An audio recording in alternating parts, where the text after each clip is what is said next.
Oh my god.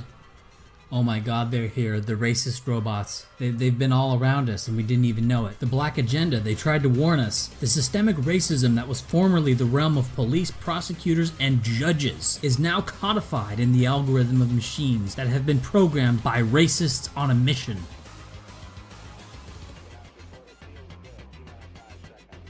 A writer from Peaked says, humans have been trying to predict the future for eons. Our ancestors read stars or tea leaves looking for signs. These days we talk about scientific concepts like p-values and Bayesian inference. But too often these phrases have more in common with discredited practices like phrenology, a Victorian pseudoscience that hypothesized. Peebs magazine talks about a crime prediction program that turned out to be a white supremacist. Quote, any attempt to curb the alarming rate of homicides in Chicago is laudable, but the city's new effort seems to ignore evidence, including recent research from members of our super serious professional police study team at the Human Rights Data Analysis Group that predictive policing tools reinforce rather than reimagine existing police practices. Their expanding use could lead to further targeting of communities or people of color, and by color I mean the color brown. The Guardian, interviewing Joanna Bryson, has been trying to guard against this as well. Quote, a lot of people are saying that this is showing that AI is prejudiced. No, this is showing that we are prejudiced and that the AI is learning it. But Bryson warned that AI has the potential to reinforce existing biases because, unlike humans, algorithms may be unequipped to consciously counteract learned biases. A danger would be if you had an AI system that didn't have an explicit part that was driven by moral ideas. That would be bad, she said. AI developing negative views about other racial groups? There must be something wrong with the computers. This is even happening with small consumer applications like FaceApp. Quote, the creators of FaceApp, a photo filtering app which uses neural networks to manipulate people's images, have apologized after it became apparent that the software was lightening people's skin tones in the app's hot mode. The company behind the app blamed training set bias for the program's tendency to lighten skin tone and narrow the noses of its users. I don't know what to do. Nazi robots are taking over everything.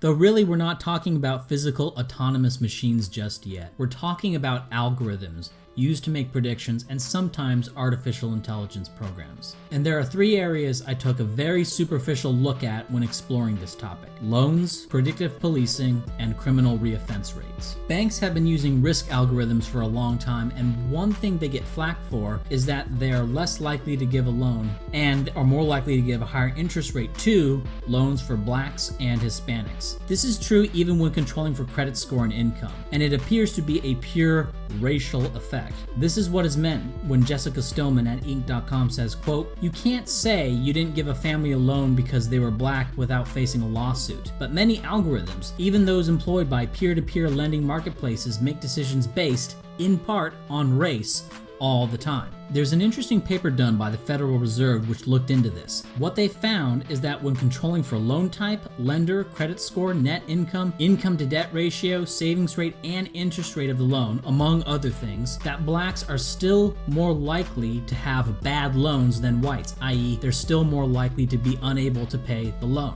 1.6% more likely to default by blacks is not very high, so it looks like the banks in general are doing a pretty good job of giving out loans in a race-neutral manner on the basis of real risk to default. If anyone is being discriminated against for a given level of real risk, it looks like it's Hispanics or Asians. But all these residuals are very, very small. The algorithm gets it right. A kind of algorithm that has had mixed results is predicting crime changes in a city and then saying where police should best put their policing efforts. Predictive policing trials done in Kent, England, and Los Angeles predicted 1.8 times as much crime as conventional methods. Following the implementation of predictive policing, there was also a 7.4% reduction in overall crime. There's also the predictive policing trials done in the Strategic Subjects List program in Chicago and the pilot program in Shreveport, Louisiana. These programs had results no different from conventional analyst methods. It's early days though, and eventually predictive policing will probably become the norm. Another algorithm under attack for being racist is the Federal Post-Conviction Risk Assessment algorithm. This is used when considering sentence length based on the likelihood likelihood a person is going to reoffend. Some of the tools used to assess reoffense risk are marital history, employment, education level, financial background, past criminal record, of course, substance abuse, criminal thinking patterns, examples being feeling entitled or rationalizing misbehavior. And what is found is that not only do these factors, properly defined, coded into a value, and weighted, predict likelihood to reoffend very well, it's also race neutral. Its accuracy in predicting reoffenses is the same for blacks as it is for whites.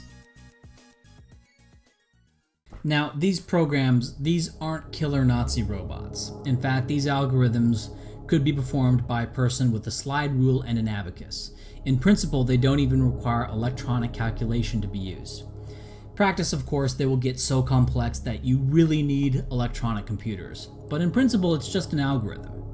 And it could be run by a man with an abacus, a hydraulic computer, an electronic computer, a chemical computer, or some sort of biological computer.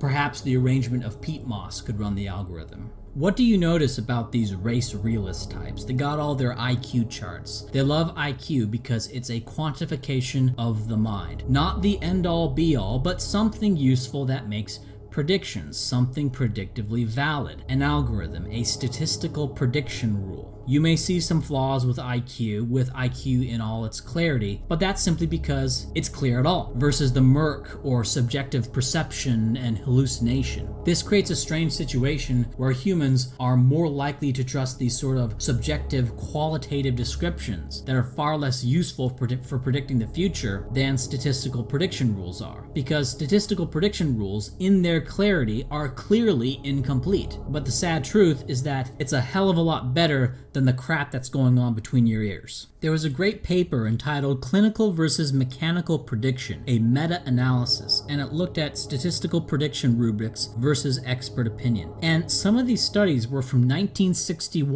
1952, 1958, and they're beating the experts back then way before they were being run on electronic computers. A man with a pencil at a desk filling in boxes and multiplying by weighting to create a simple index score to predict schizophrenia better than a professional evaluation. Pencil and paper, integrated circuit, what does it matter as long as the algorithm is being run? Today, you have computer scientists creating whole beings of algorithm, artificial intelligences. Yes, this being operates through integrated circuits and electronic pulses, but it's not the material, it's the arrangement. In theory, you could have a whole bunch of humans, and this being, instead of operating through neurons interacting with each other, or through circuits interacting with each other, operates through humans interacting with each other. And that's all very heady. It's all a very heady thing. But what's being revealed by these racist computers is that this equalist doctrine of biological equality between groups, or whatever you want to call it, it's just hijacking a social function in humans. Let me go back to Bryson's quote. A danger would be if you had an AI system that didn't have an explicit part that was driven by moral ideas. That would be bad. Now, sure, moral ideas, whatever. But Bryson is specifically talking about her religion of equality and imagines all the stupid and destructive ideas about equality to be some sort of moral truth. That's what she's talking about here. And when you create a being, be it self-aware or not, that's not really relevant here. When you create a being, an algorithm with a method of integrating new information so it learns on its own, it's not going to buy into equalist nonsense unless you program that in either sort of as in a hardwired way, or you program in some sort of social conformity function. If it doesn't have, as part of its programming, conformity to irrationality, or isn't hardwired to be quote-unquote anti-racist, well then it's going to be what you call racist. Because all this equalism stuff is part of an ideological conditioning program. And when this program wasn't in place and wasn't actively impressed upon whites, the whites were racist. They have to be blasted with conditioning telling them that racism is wrong. And even then it only works part way, and it works by hijacking a social conformity function that all humans have. But when you create a new algorithmic being being that doesn't have this kind of social conformity function, well, you'll see what the results are going to be. If medieval monks somehow managed to create an algorithmic being, they would likely be distraught by this being's atheism or a lack of faith or respect for the Roman Church. What kind of hubris would you have to imagine that the values that you happen to hold, values that didn't become dominant until the 1960s, are so self-evident